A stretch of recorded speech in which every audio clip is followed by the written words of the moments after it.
Hi, I'm Randy Altman with Post Perspective, and we're at NAB 2025. This is day one, and our first victim is Kevin Shaw from the Colorist Society. So we don't know how it's going to go, but I'm hoping that he picks this up. I hope you pick it up good. So we're going to talk about trends, but before that, this is a show you come to every year, and you also go to IBC. Why is it important for you to be at shows like this? Well, it's really all about networking, just meeting people. Sometimes it's easier to find out about products and the future. You know, my life really is a lot about trying to predict the future and follow the right path. So meeting people, listening to people, seeing what people are doing. I'm not saying that the kit is not interesting. It is, right. but that's the reason why I come to the shows.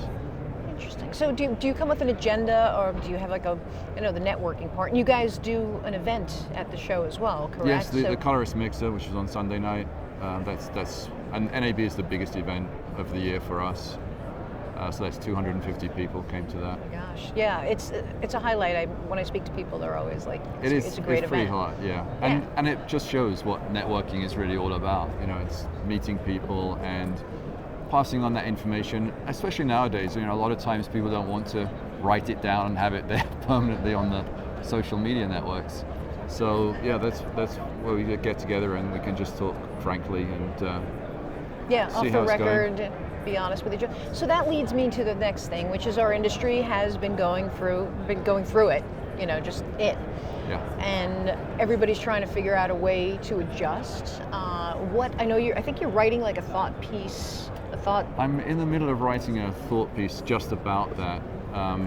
And it starts off talking about the equipment and how manufacturers solve that problem.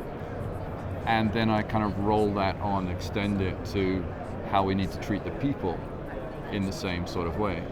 So I break the market down into 3 sections. So we have a hobbyist market, and hobbyists are generally not going to spend a lot of money. It's going to be sort of cheap or free. It's going to be part of a package, something that's very accessible.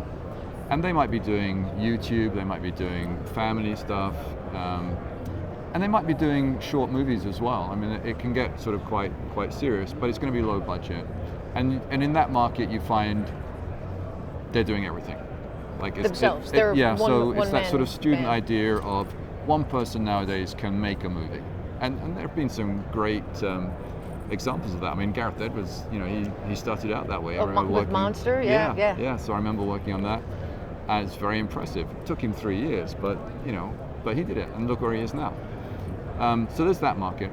Then there's a generalist market, which I think of traditionally as more the corporate market, where you might have an editor who might also be shooting, probably doing sound, maybe doing a little bit of visual effects, and they're going to have slightly more expensive tools. So like in the Resolve market, for example, we've gone from Resolve Free to Resolve Studio, and that's great because that can take care of your sound and some visual effects, and you can do a whole lot of stuff, title, everything, So that's the generalist market. And then above that, there's a specialist market. And in the specialist market, yes, you're using many of the same tools, but in that market, you might find that, for the project I'm doing next week, we might need a $10,000 grain plugin. And that will be $10,000 for that one movie. If I do another movie, it's going to be another price. And so that's sort of a little bit cost exclusive in some ways, but it's the degree that we get to on the higher end markets. Right. And there's a lot of crossover. What we're generally finding in the sort of uncertainty of today is that a lot of times a specialist might be doing some generalist work, and generalists might be doing some hobbyist work. Mostly people are aspiring to get up into the big time. Mostly, not always. Yeah. Sometimes people have, their reason for making programs is more to do with the concept or the idea or a cause. So that there's a little bit of a disruption. It's their passion to do it. So, but you are, you're a colorist also, in addition to running the Colorist Society. So, yes. I mean, there are, because of the gear, people and the tools and the software, people can be colorists. But like you said, that's a generalist. It's not somebody who might know all the nuances of being a colorist and the science behind it and all that kind of stuff. So you're saying all of these three different parts are going to remain? It's just going to...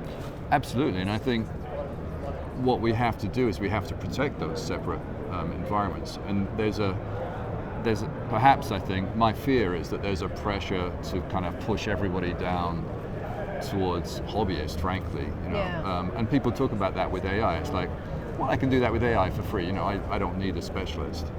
So I think we need to make it very, very clear that the specialist is doing something that is a thought process. It's a creative process. It's nothing to do with the techniques, nothing to do with the tool set. It's bringing something to the table. And I think we need to focus on that, especially as you were mentioning earlier, in light of the way the industry has changed. Yeah. Some big players have left the market in different ways. And we've had some challenges in terms of the strikes, the fires. I mean, everything since the last 5 years. It's all bad, but it's people, like you said, people are finding different ways and they're adjusting. So I'm hopeful. I don't know, but I am hopeful. Oh, you should be hopeful, because I think one thing that this has proved is that we don't do it for the money. Now, I'm not saying that we're not going to work for money. Yeah. We need money because of the way that we work.